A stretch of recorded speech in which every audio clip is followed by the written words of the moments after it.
Dear students, welcome back to MK Jain classes. और आज के लेक्चर में we are going to start with our new chapter that is morphology of the flowering plants. Let's start with the chapter then. अब हमारे chapter में बेटा क्या contents रहेंगे? अब चैप्टर का नेम जो है that is morphology of flowering plant. सबसे पहले तो हम इसका मीनिंग समझ लेते हैं, then I will come on to the content. तो मॉर्फोलॉजी, इस चैप्टर के अंदर हम क्या पढ़ने वाले हैं? मॉर्फोलॉजी। तो it's going to be a very simple chapter. क्यों? क्योंकि बेटा मॉर्फोलॉजी का मीनिंग क्या होता है? आप लोगों को इतना तो पीछे के चैप्टर को स्टडी करके इस टर्म का मीनिंग तो समझ में आ ही गया होगा। मॉर्फोलॉजी का मतलब होता है बेटा study of the external characters. External characters की स्टडी को हम बोलते हैं morphology. Morphe means form and logos means study. लिख दूँ इसको भी? ठीक है। मॉर्फा का मीनिंग होता है फॉर्म और लोगस का मीनिंग होता है बेटा स्टडी। तो फॉर्म, किसी भी चीज़ की फॉर्म, शेप, साइज, स्ट्रक्चर क्या बता रहा है? उसकी एक्सटर्नल फीचर के बारे में ही तो बता रहा है। तो मॉर्फोलॉजी में हम स्टडी करेंगे एक्सटर्नल फीचर। किसके? चैप्टर का नेम लिखा हुआ है of the flowering plants. Flowering plants की हम मॉर्फोलॉजी पढ़ेंगे। अब जब भी आपने देखो अपने आसपास इस चैप्टर का, क्योंकि मेन मुद्दा क्या है, this chapter is observation based. जो चीज़ें आपने आसपास फ्लावरिंग प्लांट्स आपने देखे हैं, बहुत सारे देखे हैं, और देखते हो उनके ऊपर आप फ्लावर देखते हो, उनके अंदर फ्रूट्स आपने खाए हैं, फ्रूट देखे हैं, फ्रूट जब आप खाते हो उनके अंदर सीड निकलते हैं, वो आपने देखे हुए हैं। रूट, स्टेम, लीफ, बड, ये सब चीज़ें आपने ऑलमोस्ट देखी हुई हैं, है ना? तो यही चीज़ों के साथ हमें डील करना है, उनकी टेक्निकल टर्मिनोलॉजी हमें सीखनी है, और वो मॉर्फोलॉजी और उसमें किस किस तरह की अलग अलग मॉडिफिकेशंस हो जाती हैं वो हमें यहाँ पे पढ़ना है। तो अगर मैं मॉर्फोलॉजी की बात करूँ, एक्सटर्नल कैरेक्टर की बात करूँ, तो एक एंजियोस्पर्मिक प्लांट, देखो ये हमारी एनसीईआरटी का ही डायग्राम है। हमारी एनसीईआरटी के अंदर एक छोटा सा ट्विक दिया हुआ है, एक एंजियोस्पर्मिक प्लांट दिया हुआ है, parts of a flowering plant, मतलब एंजियोस्पर्म का एक ट्विग हमें दिया हुआ है, एक प्लांट हमें दिया हुआ है। तो इसमें आप क्या देख पा रहे हैं? ये है हमारा सॉइल सरफेस। सॉइल सरफेस के नीचे जितना भी प्रेजेंट होता है ना, कितनी छोटी क्लास से पढ़ रहे हैं ना, क्या पढ़ा रही है मैम, लेकिन ये पढ़ाना पड़ेगा because it is cited in are NCERT. तो ये अंडरग्राउंड सॉइल के नीचे जो भी प्रेजेंट होता है उस सारे को बेटा हम क्या बोलते हैं? That is known as the root system. तो सबसे पहला काम हम मॉर्फोलॉजी में क्या करेंगे, मतलब हमने छोटे से पौधे को उखाड़ लिया है, एक वीड को हमने ज़मीन से उखाड़ लिया, और उस वीड को ज़मीन से उखाड़ के उसकी मिट्टी झाड़ के और हमने उसको अपने सामने रखा है। तो नीचे आपको जड़ें दिखाई देंगी, रूट्स दिखाई देंगी, तो हमें रूट्स की मॉर्फोलॉजी पढ़नी है। उसके ऊपर आपको क्या दिखाई देगा? This is the aerial part. इस एरियल पार्ट में हमें क्या दिखाई देता है? Shoot system. शूट सिस्टम में हमारे पास क्या क्या होती हैं? स्टेम होती है। शूट क्या होता है? स्टेम बेयरिंग लीफ को हम बोलते हैं शूट। अगर लीफ हटा दे, अकेली डंडी की बात करें, this is known as the stem. तो शूट सिस्टम में हमें क्या पढ़ना है? देखो सबसे पहले हमें रूट की मॉर्फोलॉजी पढ़नी है, फिर हमें स्टेम की मॉर्फोलॉजी पढ़नी है, फिर तीसरा पार्ट जो हमें विजिबल है स्टेम के ऊपर क्या लगे हुए हैं? लीव्स, हमें लीव्स की मॉर्फोलॉजी पढ़नी है। तो ये तीनों के तीनों तो क्या है? ये कौन से पार्ट हैं? इनको हम क्या बोलते हैं? Vegetative part of the plant. तो these are the vegetative parts of the plant. कौन से हैं वेजिटेटिव पार्ट? क्या क्या नेम है इनका? नेम है बेटा रूट, स्टेम एंड लीव्स। इसके अलावा मैम बहुत कुछ बचा हुआ है, अभी तो मुझे पता है क्या क्या बचा है। अभी मैंने फ्लावर की बात नहीं की है, मैंने फ्रूट्स की बात नहीं की है, और फ्रूट के अंदर और क्या प्रेजेंट होते हैं? सीड्स की बात नहीं की है, बर्ड्स की बात नहीं की है। ये सारे के सारे स्ट्रक्चर क्या है? These are the reproductive structures. ये क्या है? These are the reproductive parts या reproductive structures of the plant। reproductive structures, तो उसमें क्या आता है? फ्लावर। फ्लावर से ही बेटा हमारे पास क्या बनता है? फ्लावर की ओवरी जब फर्टिलाइज हो जाती है, डेवलप हो जाती है इनटू द फ्रूट, और फ्रूट के अंदर क्या डेवलप होते हैं हमारे पास? सीड्स। और फ्लावर यूजुअली किससे बनता है? फ्लावर जब अपनी अभी अनखिली स्टेज में होता है तो उसको हम क्या बोलते हैं? बड। तो पहले बड होती है, बड, फिर बड से क्या बनता है, फ्लावर, और फ्लावर के अंदर फ्लावर से ही बनता है फ्रूट, फ्रूट से बनता है सीड। तो हमें इन सभी पार्ट की क्या पढ़नी है इस चैप्टर में, मॉर्फोलॉजी पढ़नी है। रूट पढ़नी है, रूट के कैरेक्टर्स पढ़ने हैं, रूट के क्या फंक्शन है, रूट कितने टाइप की हो सकती है, और रूट के अंदर मतलब रूट कितने प्रकार की हमें देखने को मिल सकती है, क्या क्या मॉडिफिकेशंस उसमें पॉसिबल है। ऐसे ही स्टेम, कितने टाइप की स्टेम है, क्या क्या स्टेम के फंक्शंस हैं, क्या क्या स्टेम के कैरेक्टरिस्टिक हैं, क्या क्या स्टेम की मॉडिफिकेशंस हैं। तो इस तरह की चीज़ें हमें इस चैप्टर में पढ़नी है। तो पूरा चैप्टर ऑब्जर्वेशन बेस्ड है। आसपास सभी चीज़ें जो मैं बोलूँगी, जो मैं आपको समझाऊंगी, हमने कहीं ना कहीं अपनी डेली लाइफ में वो ऑब्जर्व की होंगी। तो it is the simplest of all the biology. सबसे सिंपल चैप्टर मैं इसको बोलूँगी बायोलॉजी का, that is morphology of the flowering plant. तो अब हम चैप्टर अपना स्टार्ट कर लेते हैं बेटा। चैप्टर स्टार्ट करने के लिए हम सबसे पहले क्या करेंगे, we will start with the morphology of root. सबसे पहला topic according to our NCERT क्या है, it is the morphology of root. Okay, तो मॉर्फोलॉजी ऑफ रूट मतलब रूट की हम एक्सटर्नल कैरेक्टर्स की स्टडी करेंगे। तो जब भी आप रूट को देखते हैं, देखो अगर नहीं भी देखी, जो बच्चे कहते हैं हमने नहीं देखी, ये लो देख लो, दिस इज द रूट। तो रूट क्या है, it is the underground part of the plant. तो हम इसके कैरेक्टर्स लिखने कर दें स्टार्ट। तो कैरेक्टरिस्टिक्स क्या है, सबसे पहला कैरेक्टर क्या है रूट का, it is the underground part of the plant. हाँ जी, और कैरेक्टर क्या बताएंगे आप रूट का, रूट कैसी होती है, इज इट ग्रीन और non green, root is always non green. Non green है मतलब इसके अंदर क्लोरोफिल नहीं है, तो हम इसको क्या बोलेंगे, इट इज नॉन फोटोसिंथेटिक। ठीक है जी, अभी नेक्स्ट कैरेक्टर की तरफ बढ़ते हैं। क्या रूट के पास नोड और इंटरनोड प्रेजेंट होती हैं। अब मैम पहले तो आप हमें समझा दीजिए नोड और इंटरनोड्स होती क्या है। देखो बेटा, ये है स्टेम दिखाया है आपको, स्टेम के ऊपर जहां जहां पे लीफ लगे होते हैं, यहाँ पे, यहाँ से देखो लीफ निकल रहा है, यहाँ से लीफ निकल रहा है, यहाँ से लीफ निकल रहा है, ये लीफ निकल रहा है, ये लीफ निकल रहा है। तो लीफ जिन पॉइंट से ओरिजिनेट होते हैं, इन पॉइंट्स को हम क्या बोलते हैं, these points are known as nodes. तो ये भी एक नोड है जहां से लीफ अराइज हो रहा है, ये भी एक नोड है जहां से लीफ अराइज हो रहा है, और दो कॉन्जिक्यूटिव नोड के बीच के डिस्टेंस को हम क्या बोलते हैं, that is known as the internode. नहीं समझ में आया तो इधर देख लीजिए, ये है बेटा स्टेम, यहां से लीफ निकला, तो ये क्या हो गई, दिस इज ये स्ट्रक्चर क्या हुआ हमारे पास, इस स्ट्रक्चर को हम क्या बोलेंगे, this point is known as the node, ये है नोड। अब यहाँ पे भी क्या है हमारे पास, यहाँ पे भी लीफ ओरिजिनेट हो रहे हैं, तो इस पॉइंट को भी हम क्या बोलेंगे, दिस इज अनदर नोड।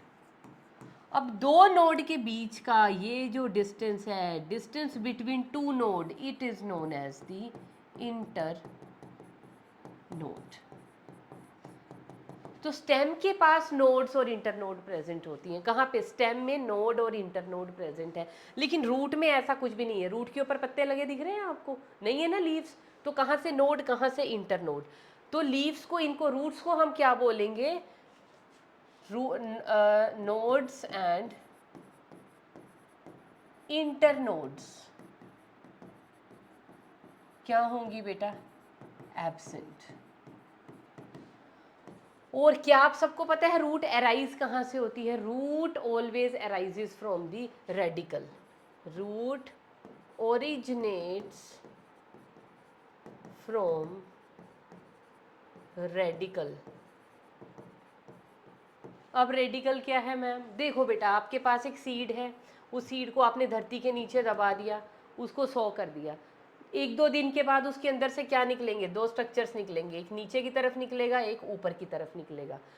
तो ये क्या है, ये है उसका प्लूम्यूल जो उग रहा है ना। जब मैंने आप डाइकोट सीड का कभी स्ट्रक्चर बनाया है, ऐसे दो कॉटिलीडन होते हैं ना, दो कॉटिलीडन और बीच में क्या पड़ा है, एम्ब्रियो। एम्ब्रियो की जो ऊपर वाली टिप होती है, दिस इज प्लूम्यूल, नीचे वाली टिप इसको हम बोलते हैं रेडिकल, ये इतना पोर्शन इसको हम बोलते हैं हाइपोकोटाइल, हाइपोकोटाइल, और ये प्लीम्यूल से और यहाँ तक का ये वाला जो डिस्टेंस है, इसको हम बोलते हैं एपीकोटाइल, एपी कोटाइल।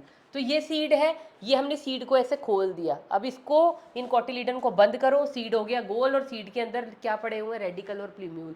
जब हम सीड को सो करते हैं, मतलब सीड को हमने बो दिया, ज़मीन के नीचे हमने उसको दबा दिया, तो उसके जो प्लीम्यूल और रेडिकल है सबसे पहले ओरिजिनेट होते हैं। सबसे पहले कौन ओरिजिनेट होता है बेटा, वो होता है रेडिकल। सबसे पहले कौन निकलेगा ज़मीन में से, मतलब सीड के अंदर से कौन निकलेगा सबसे पहले, अरे same mistake I am doing again and again, radical. Radical originates first, उसके बाद क्या निकलना शुरू होता है, प्लीम्यूल। तो रेडिकल क्यों निकला, रेडिकल क्या बनाएगा, ये और ज़मीन के नीचे और लंबा होता रहेगा, लंबा लंबा, जैसे जैसे लंबा होगा ये मोटा भी होना शुरू हो जाएगा, और इसमें से साइड में से और ब्रांचिंग होनी शुरू हो जाएगी। और प्लीम्यूल ऊपर की तरफ बढ़ रहा है, धीरे धीरे इसके ऊपर पत्तियां लगनी शुरू हो जाएंगी। तो ये प्लीम्यूल क्या बना देगा, प्लीम्यूल का फेट क्या होता है, ये सारा का सारा बनाएगा शूट सिस्टम। ऊपर जो aerial part of the plant है, सोइल से ऊपर का पोर्शन।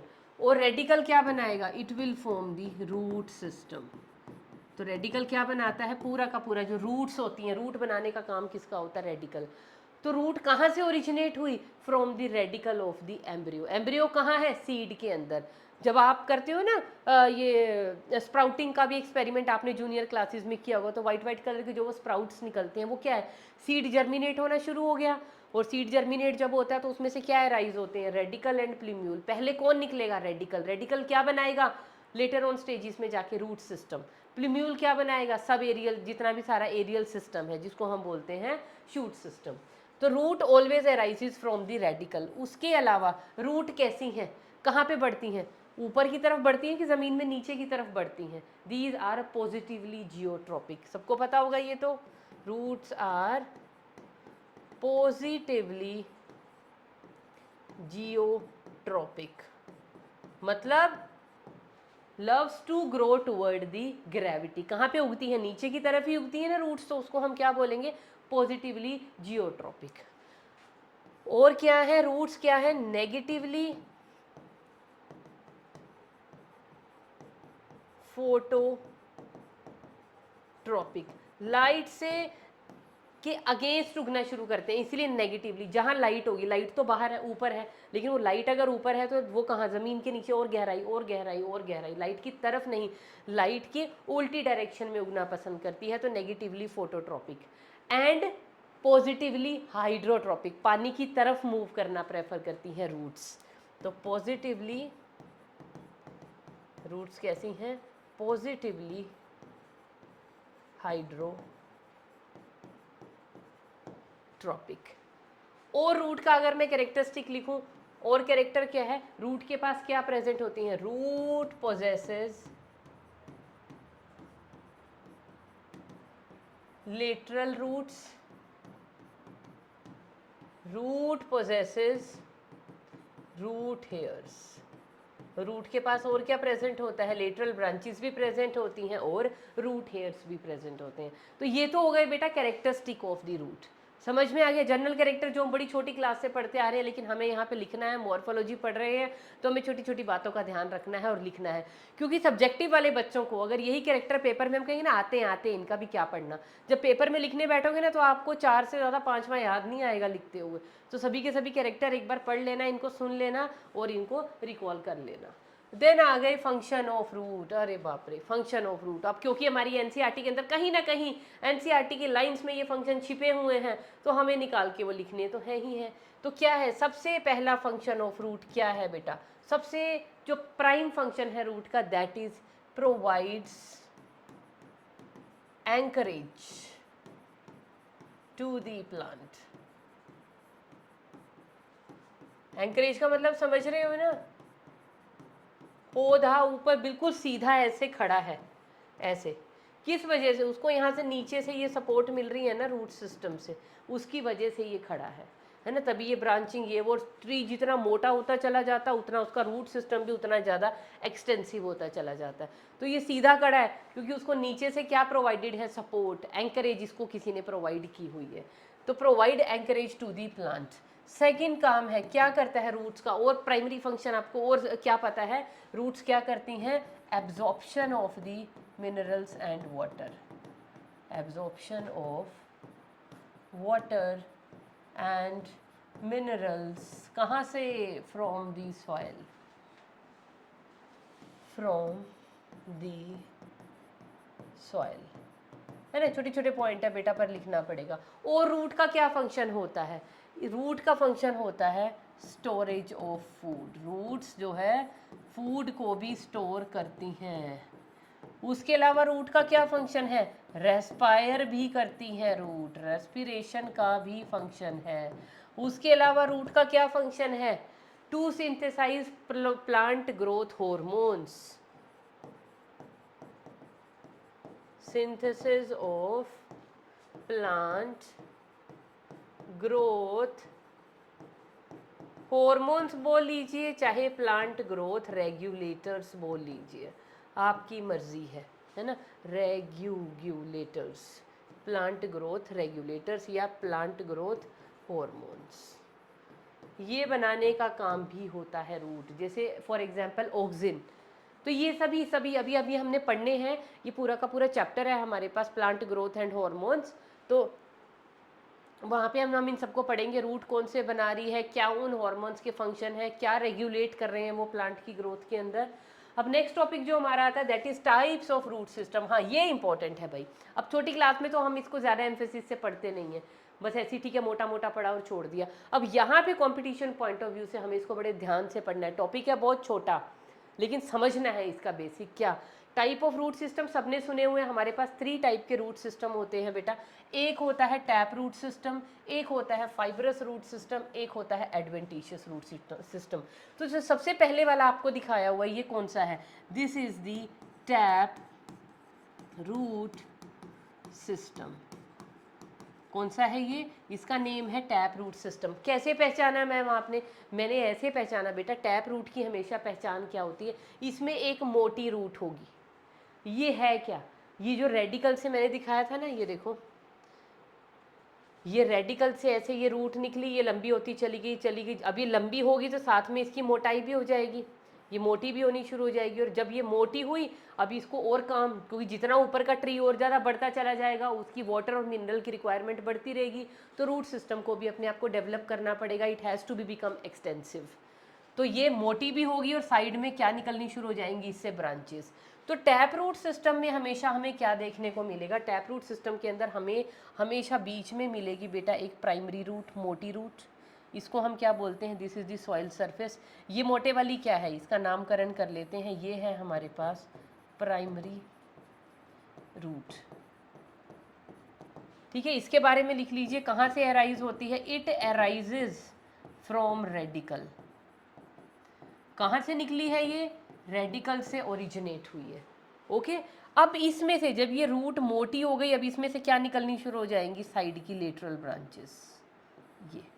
ये क्या निकली अब इसमें से? इनको हम क्या बोलेंगे? These are known as the secondary roots, या इनको हम लेटरल रूट्स भी बोल देते हैं। क्या बोल देते हैं? सेकेंडरी रूट्स, या इन्हीं का नेम क्या है? इन्हीं को हम बोल देते हैं लेटरल रूट्स। और अब फर्दर क्या होगा? अब इनमें से भी कई बार क्या हो जाता है, इनमें से भी छोटी छोटी ब्रांचेस निकलनी शुरू हो जाती हैं ऐसे। अब इनमें से भी अगर ब्रांचेस निकल रही हैं, उनको हम क्या बोलते हैं? उनको हम बोलते हैं टेरिशरी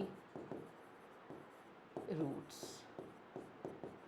और इनमें भी फर्दर ब्रांचिंग हो सकती है, जिनको हम क्या बोलते हैं? रूटलेट्स। ऐसे इनमें से इस तरह छोटे छोटे छोटे छोटे ये क्या हो गए? These are रूटलेट्स।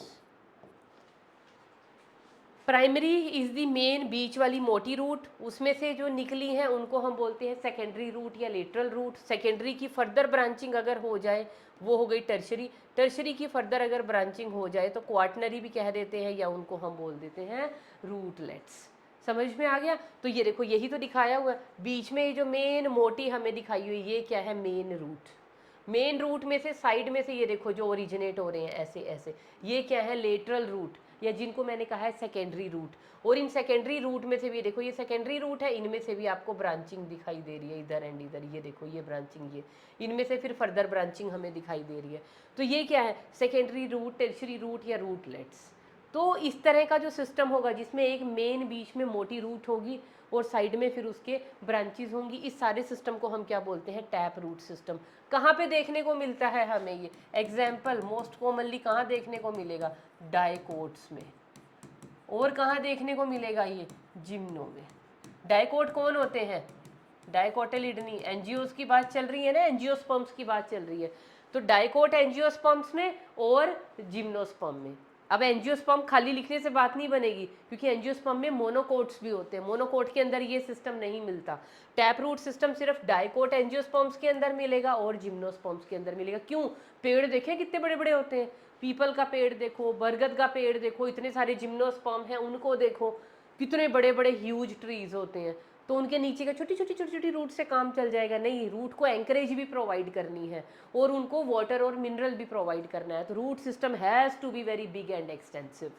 तो मोटी बिग ऐसी रूट, और उसमें से साइड की भी ये मोटी और बड़ी होती चली जाती है, फिर इनकी ब्रांचेस ब्रांचेस ब्रांचेस, है ना, जानते हो ना ये सभी। तो ये हो गया हमारे पास टैप रूट सिस्टम। अब टैप रूट सिस्टम में एक चीज़ और ध्यान देने वाली है बेटा, ये जो सेकेंडरी रूट निकली है जिनको हम लेटरल्स बोलते हैं, इनका ओरिजिन क्या है?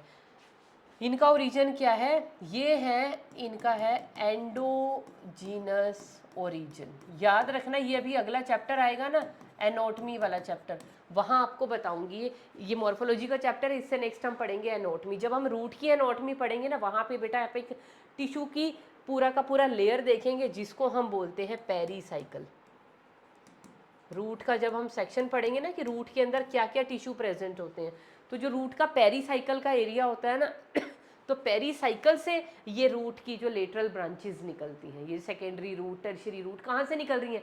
From the pericycle. पेरीसाइकल कहाँ प्रेजेंट है? रूट के बीच में। तो इसीलिए उसका ओरिजिन कैसा है? जो रूट के अंदर से कोई ब्रांचिंग निकल के आ रही है, रूट के अंदर से, इसलिए मैंने देखो अंदर से दिखाया है इनको, अंदर से। तो रूट के अंदर से ब्रांचिंग ओरिजिनेट हो रही है, तो उसको हम बोलते हैं एंडोजीनस ओरिजिन। कहाँ पे मिलता है tap root system? Dicots angio में और जिम्नोस्पर्म्स में। उसके बाद आ जाइए बेटा, पहले इस पे आ जाते हैं, that is adventitious root system. अब एडवेंटिशियस रूट सिस्टम क्या है? ये वाली रूट कहाँ से अराइज हो रही थी बेटा? From the radical. याद रखना, ये कहाँ से अराइज हो रही थी? From the radical. लेकिन अगर रूट अराइज हो from any other part of the plant but except radical, लिख लीजिए इनके बारे में, roots arise from any other part of the plant except radical। Radical को छोड़ के प्लांट के किसी भी पार्ट में से अगर रूट निकल रही है, स्टेम में से निकल रही है, लीफ में से निकल रही है, तो उन रूट्स को हम क्या बोलते हैं? Adventitious roots. कैसी होती है? इनमें ऐसा नहीं होता मेन रूट और ये रूट तो देखो गुच्छे की तरह, ऐसे इस तरह से, ऐसे गुच्छे जैसी रूट्स होती है, इनको हम क्या बोलते हैं? Adventitious roots. मतलब देखो, अब जैसे जैसे ये ग्रास होती है ना, ग्रासीज का आपने ग्रोथ देखा है, ये सपोज हमारे पास ये ग्रास है। अब ग्रास की ये जो स्टेम है ये ऐसे चल रही है, जहाँ पे भी स्टेम ग्राउंड को टच होगी वहीं से इसमें क्या शुरू हो जाएंगी? रूटिंग। अब ये वाली रूट कहाँ निकली है? स्टेम में से निकली है ना। यहाँ पे कोई बीज तो नहीं बोया था हमने, कोई बीज तो नहीं बोया ना हमने, यहाँ बीज नहीं है। ये जो ग्रास थी, ग्रास की स्टेम आगे बढ़ रही थी और वो स्टेम जहाँ भी ग्राउंड को टच कर गई वहाँ से एक नया ग्रास का ये प्लांट बनना शुरू हो गया और नीचे क्या दिखनी शुरू हो गई? रूट्स। ये रूट कौन सी हैं? क्या ये रेडिकल से ओरिजिनेट हुई है? नहीं, स्टेम से ओरिजिनेट हो रही है। तो कौन सी रूट है ये? Adventitious roots. कई बार आपने बहुत सारे लीव्स, जैसे एग्जांपल देती हूँ ब्रायोफिलम, जिसको हम बोलते हैं आइस प्लांट, या कॉमन लैंग्वेज में उसको हम बोलते हैं पत्थर चट। उसके ना इस तरह के लीव्स होते हैं, ऐसे ऐसे गुदगुदे से बड़े लीव्स होते हैं ऐसे। क्या है ये? सक्यूलेंट प्लांट है। तो ब्रायोफिलम के ऊपर ना कई बार ऐसे बर्ड्स लग जाती हैं और उन बड के नीचे क्या प्रेजेंट होती हैं? छोटी छोटी रूट आनी शुरू हो जाती हैं। तो ये रूट भी कौन सी है? लीफ के ऊपर रूट लग रही हैं। तो इन रूट्स को हम कौन सी रूट बोलेंगे? एडवेंटिशियस, क्योंकि वो रेडिकल से अराइज नहीं हो रही। तो roots arising from any other part of the plant but not from radical are known as adventitious roots. Got it? तो जो रेडिकल से निकलेंगी वो ट्रू रूट है, वो ये है टैप रूट सिस्टम। लेकिन जो रेडिकल को छोड़ के प्लांट के और किसी भी पार्ट से ओरिजिनेट होती हैं उनको हम बोलते हैं टैप रूट। अब एक और आ जाइए आप, जिसको हम बोलते हैं फिब्रस रूट। एनसीईआरटी में इसको एक अलग टॉपिक बना दिया गया है फिब्रस रूट को, लेकिन फिब्रस रूट क्या है, it is a type of adventitious root. लेकिन दोनों में डिफरेंस क्या है, डिफरेंस क्या है बेटा, फाइब्रस रूट ना एक्चुअली में, फिब्रस रूट के बारे में कहाँ पे लिखे, ये लो एक अलग कलर से यहाँ पे लिख लेते हैं। फाइब्रस रूट जो है ना बेटा, ओरिजिनेट तो होती हैं कहाँ से, originates from radical as primary root. ये जो टैप रूट होती है ना, टैप रूट, इस टैप रूट चाहे ये हाँ, ये जो टैप रूट सिस्टम में बीच वाली मोटी है ये प्राइमरी रूट है। यहाँ पे भी रेडिकल से ही निकली है, ये फाइब्रस रूट रेडिकल से ही निकली थी, प्राइमरी रूट निकली थी। लेकिन हुआ क्या, वो प्राइमरी रूट क्या थी, this primary root was short lived. Short lived के लिए एक टर्म यूज करते हैं हम जिसको हम बोलते हैं एफीमेरल, कि ये जो प्राइमरी रूट थी इसका लाइफ स्पैन बड़ा छोटा था। ये क्या हो गई, डीजेनरेट किसी भी वजह से। अब क्या हो गया भाई, अब डीजेनरेट हो गई, लेकिन ऊपर तो प्लांट है, उसकी रूट नीचे डीजेनरेट हो गई, तो क्या होगा, कुछ नहीं होता, उसकी स्टेम में से क्या हो जाएंगी, रूटिंग स्टार्ट हो जाएगी, स्टेम में से रूटिंग स्टार्ट हो जाएगी। और वो रूटिंग कैसी होगी, ऐसी होगी, ये देखो कैसी, गुच्छा। तो वो रूटिंग कैसी होगी, टफ्ट ऑफ रूट्स, रूट्स का पूरा एक गुच्छा आ जाएगा। और वो कैसी देखने में लगेंगी, बिल्कुल जैसी एडवेंटिशियस रूट्स हैं।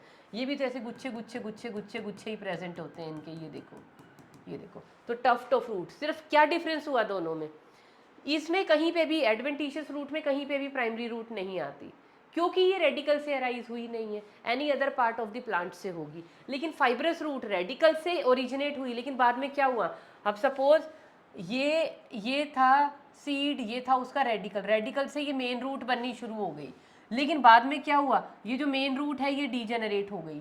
फिर अब मेन रूट डीजेनरेट हो गई, लेकिन साथ में प्लांट तो ऊपर की तरफ बढ़ना शुरू हो गया ना, क्योंकि जब रेडिकल ग्रो होता है तो ऊपर प्लीम्यूल से शूट सिस्टम बनना स्टार्ट हो गया। और अब आप कह रहे हो जब शूट सिस्टम बनना शुरू हो गया, अब आप कह रहे हो ये वाली रूट हो गई डीजेनरेट, कोई बात नहीं, इसकी जगह कौन ले लेगा, ये जो स्टेम है ना, अब ये सब कुछ तो डीजेनरेट हो गया, तो स्टेम में से नीचे इस तरह की रूटिंग स्टार्ट हो जाती है। रूटिंग कैसी, उसमें कोई प्राइमरी कुछ नहीं होता, ऐसी गुच्छे से होते हैं रूट्स के, उनको हम क्या बोलते हैं, फाइब्रस रूट्स।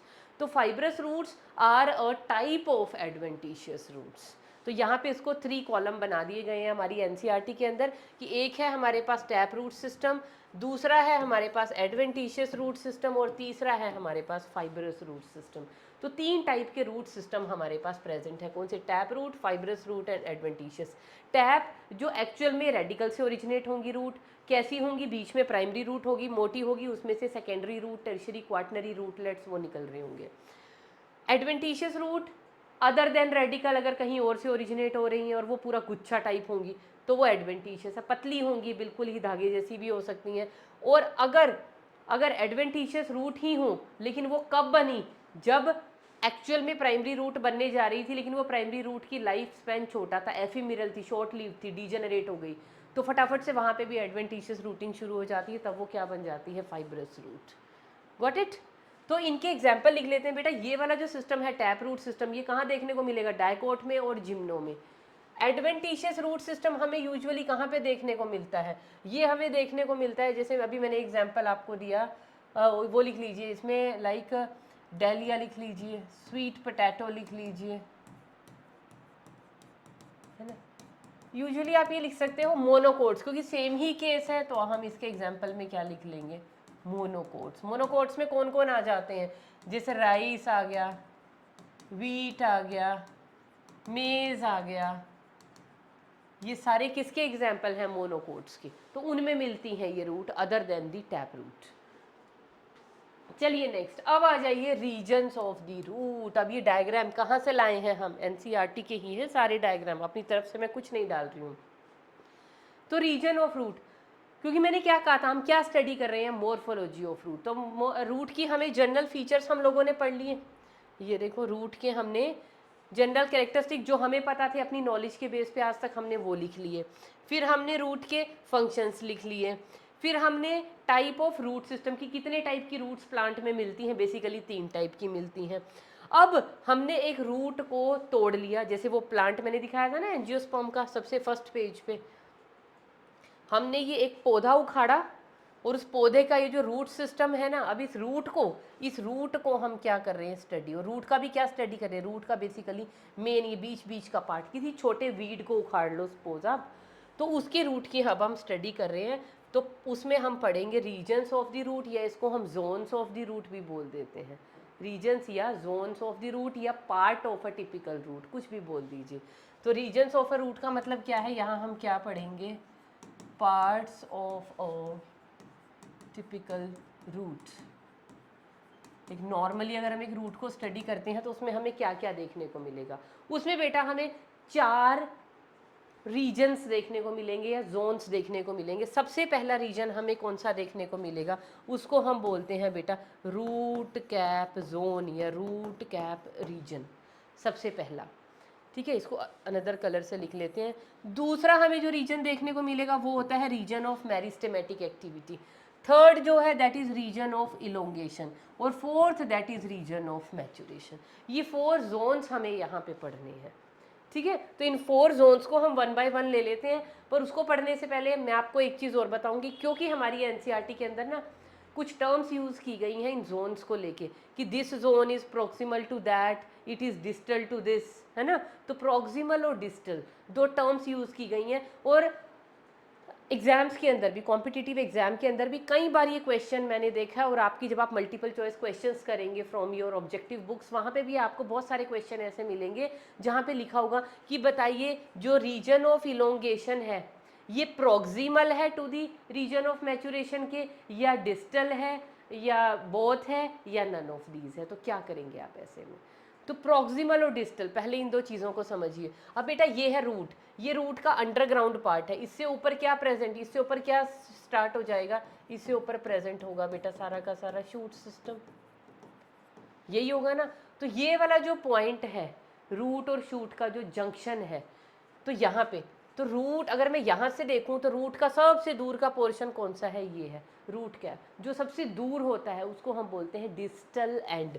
क्या है ये, रूट का क्या है, डिस्टल एंड, सबसे दूर वाला, फार अवे वाला। D for distal, D for दूर, और P for proximal, P for पास। तो रूट का सबसे पास वाला हिस्सा कौन सा है, इस हिस्से को हम बोलते हैं proximal end of the, proximal end of the root.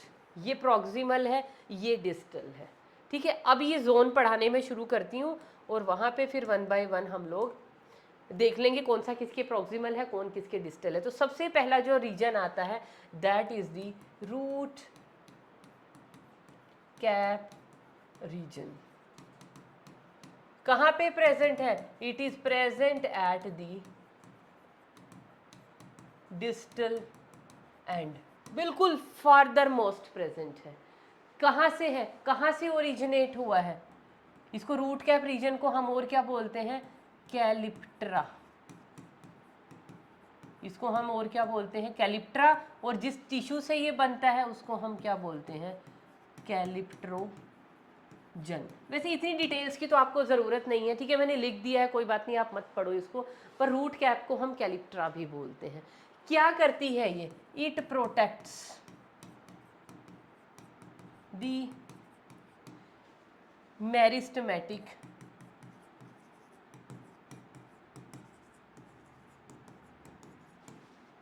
Reason. Meristematic reason, उस मेरिस्टेमेटिक रीजन को हम रैम भी बोलते हैं। रैम का मतलब होता है बेटा रूट एपिकल मेरिस्टेम। रैम की क्या फुल फॉर्म है, root apical meristem. Meristematic tissue समझते हो ना, जिसकी सेल डिवाइड करती रहती है और नई सेल बनाती रहती है, जिसकी वजह से ग्रोथ होती है। तो रूट की ग्रोथ कहाँ पे हो रही है, ये रीजन ऑफ मेरिस्टेमेटिक एक्टिविटी, तो ये दिखाया इन्होंने, ये this is the region of meristematic activity.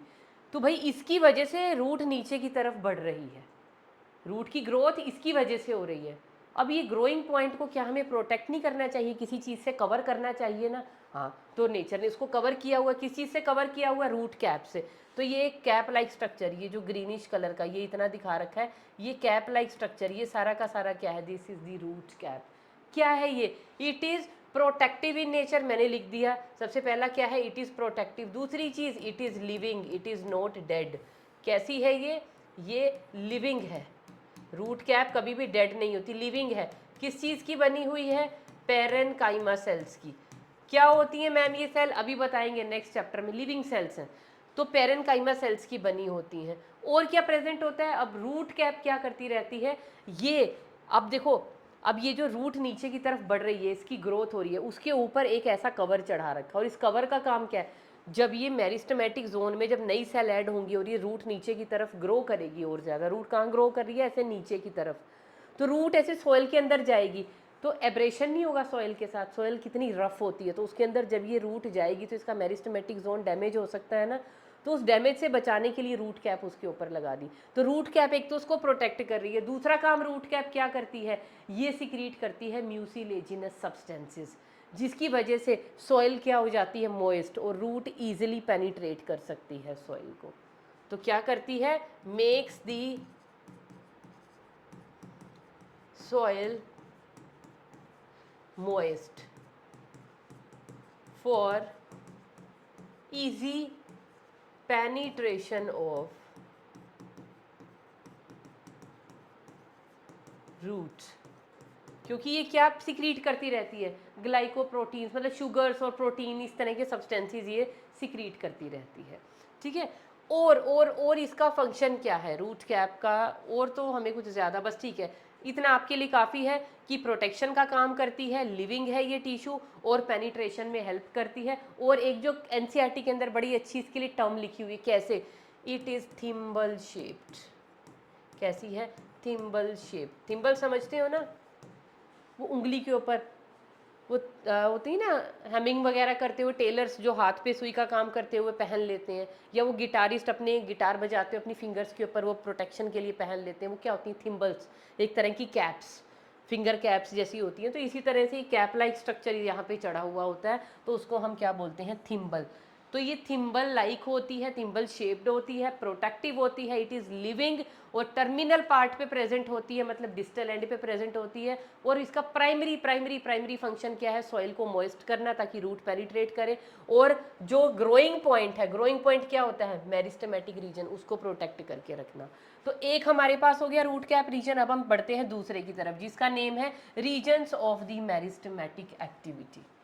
अब सेकंड है हमारे पास रीजन ऑफ मेरिस्टेमेटिक एक्टिविटी। अब दिख रहा है वो रीजन कहाँ है, रूट कैप के बिल्कुल पीछे प्रेजेंट है।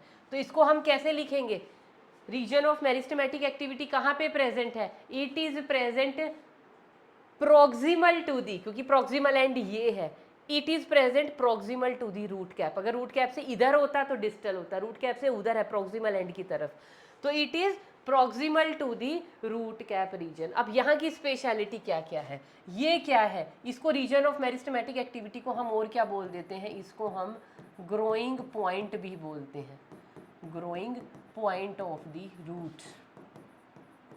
ये ग्रोइंग पॉइंट है। क्यों है ग्रोइंग पॉइंट, क्योंकि यहाँ पे क्या प्रेजेंट है, एक्टिवली, इस जोन में क्या प्रेजेंट है, एक्टिवली डिवाइडिंग सेल्स प्रेजेंट है। कैसी हैं वो cells, cells are small in size. Cells कैसी हैं, सेल्स साइज में स्मॉल है, small in size, and isodiametric, shape में सारी एक ही जैसी हैं, आइसोडायामीट्रिक, विद डेंस साइटोप्लाज्म। इनके अंदर जो साइटोप्लाज्म है बहुत थिक है, इनकी जो सेल वॉल है वो क्या है, थिन है, विद थिन सेल वॉल। और क्या है, no vacuoles, if present very small. Vacuoles यहाँ पे प्रेजेंट नहीं होते, अगर होंगे भी तो बहुत ज़्यादा छोटे होंगे।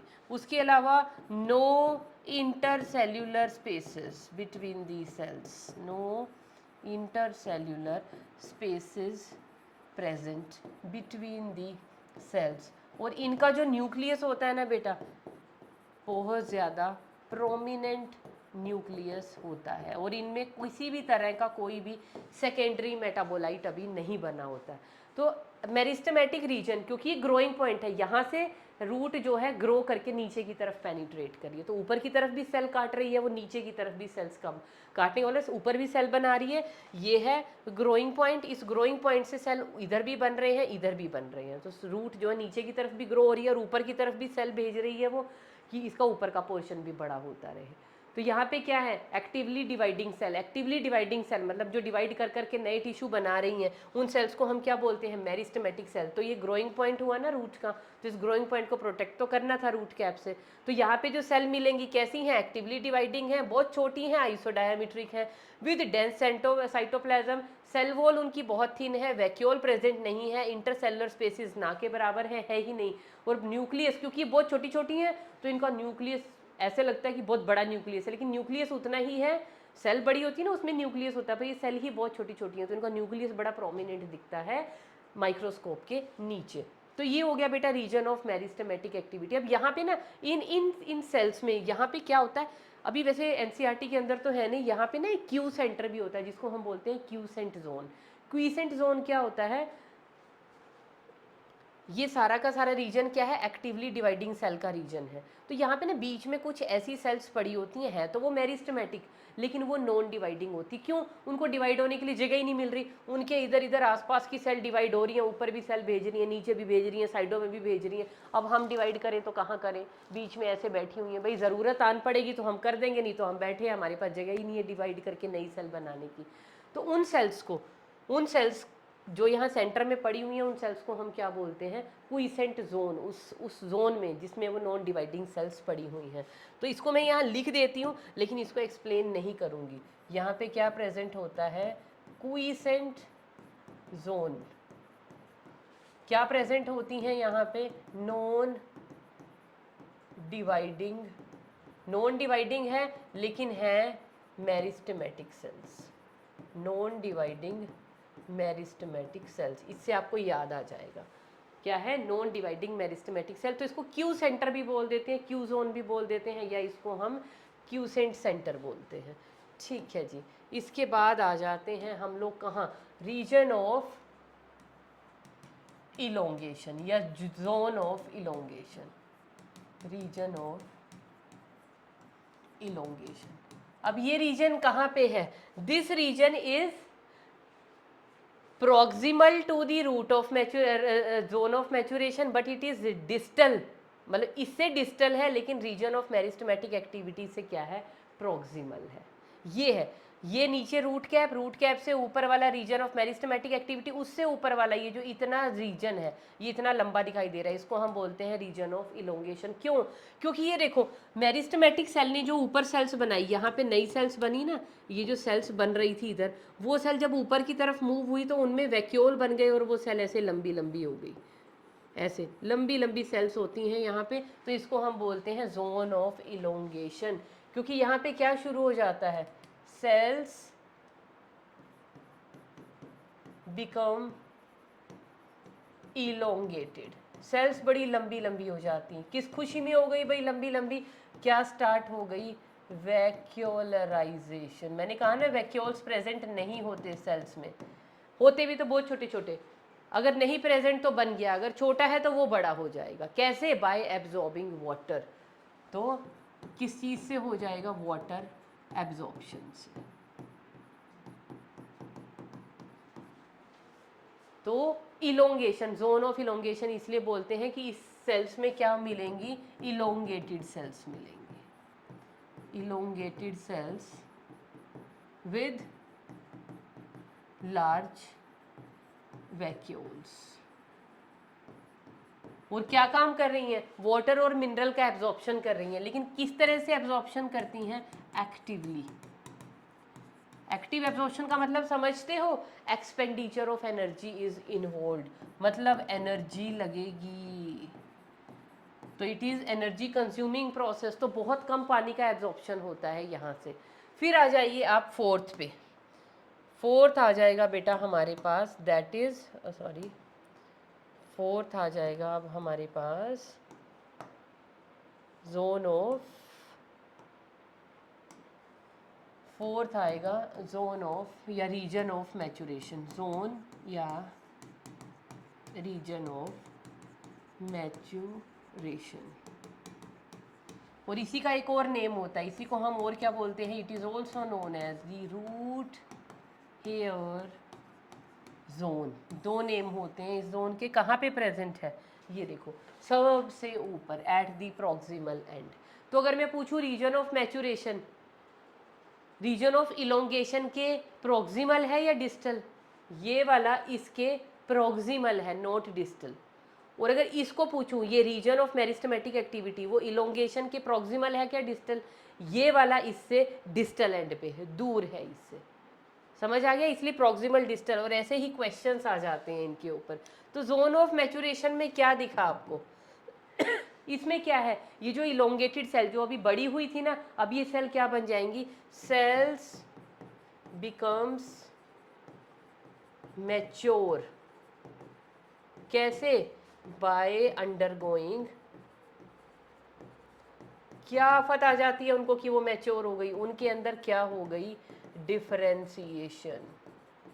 क्या हो गई, डिफरेंशिएशन। डिफरेंशिएशन का मीनिंग समझते हो, सेल्स को फंक्शन मिल गया। अभी तो सेल डिवाइड कर रही थी, डिवाइड हो गई, हम बड़े हो गए, अब क्या करें बड़े करके, अब भैया आपको काम दिया जाएगा। क्या काम दिया जाएगा, आपको मिनरल और वाटर की एब्जॉर्प्शन करनी है, ये काम करना है। तो जब किसी भी सेल को एक काम मिल जाता, भी आपका जन्म इस काम को करने के लिए हुआ था, तो जन्म उनका सफल हो गया।